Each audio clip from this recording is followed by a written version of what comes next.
I do want to talk about Okja, the new Netflix original film. Not original film that Netflix did require the distribution of it, though. Brand new Bong Joon-ho film.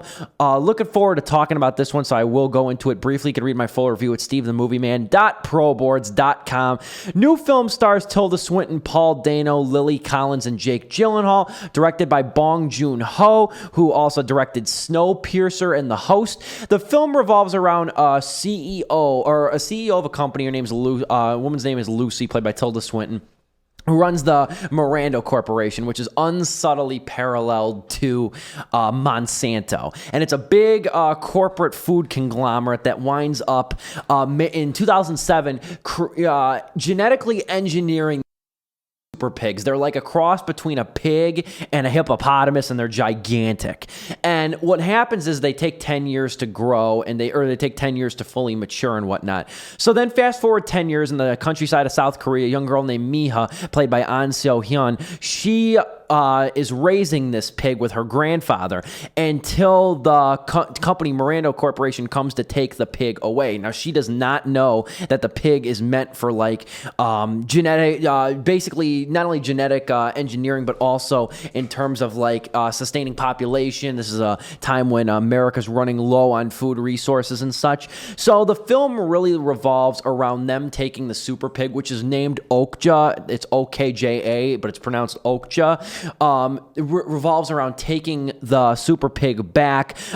Mia, who's a young, like I said, she's about 10 years old. She gets involved with the ALF, which is the Animal Liberation Front, led by Paul Dano, who's such a great actor, who's really good in this too. Lily Collins, who I also was talking about last hour, she plays one of the ALF members as well. And Jake Gyllenhaal gives perhaps his most eccentric performance in quite some time as an alcoholic zoologist. And it's very funny, and it's very outrageous.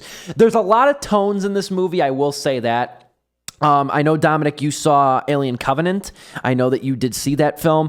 What's great about this film, what's great about Okja is this is the second film of the year. It's the second film of the year, believe it or not, that uses a John Denver song in a climactic moment. Seriously? Indeed. Back in Alien Covenant, if you remember, it was Country Roads Take Me Home. Now it is, in this movie, it is the song Annie's Song, and by John Denver. I'm a huge John Denver fan, said no one ever, but I am. No. I love John Denver too. He's great. I have a lot of his greatest hits Gone Too Soon. on vinyl and CD. And you're right. No, now that you mentioned that, it just feels like Hollywood's going, okay, we've exhausted Queen, we've exhausted this artist, that artist. Who have we not? Oh, John Denver. Yeah, okay. For the next 5 years, John Denver songs are going to play an integral part in every plot. And if you saw the first Final Destination film, it was also Rocky Mountain Highway. That's right. As a foreshadowing moment. But anyway, Okja is very good. It's a little bit of a kind of a clash of tones here. The film is very much about food manufacturing, and it also talks about like corporate greed and how corporate greed affects a variety of different people. The media, farmers, especially in the food industry, farmers, animal rights activists and such. It affects multiple people, but it's also a very sincere movie.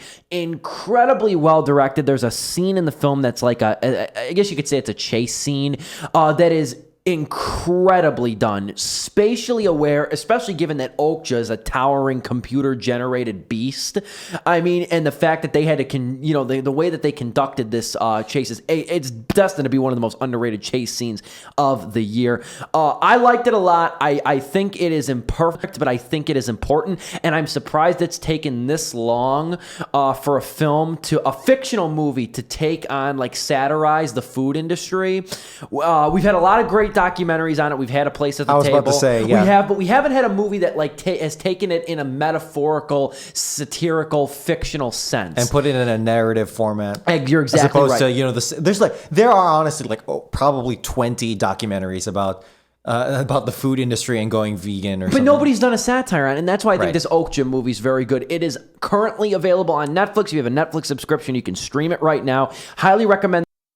Not a cheap production. It cost $50 million to make. It's a big production. It's one of the Netflix's biggest movies released on their platform in quite some time, if not ever. It is an original. Does it have the Netflix original heading? Yes. That I don't want to stray too far into industry talk, but Along how I always say the MCU, I bring that up every week. I feel like I'm almost bringing up Netflix every week, and how the Netflix original programming and the amount of investment they did in the past 5 to 7 years is incredible. It's like it's a miracle in themselves. It's like important. Whoever made is swimming in money right now. Absolutely. Because that is one of the best things they could have done for themselves. Definitely. It was a bold move, and it's working out well. Okja, I give it 3 out of 4 stars. Again, you can stream it right now on Netflix. Watch Instant. Do recommend this one. It's a good film, very well made.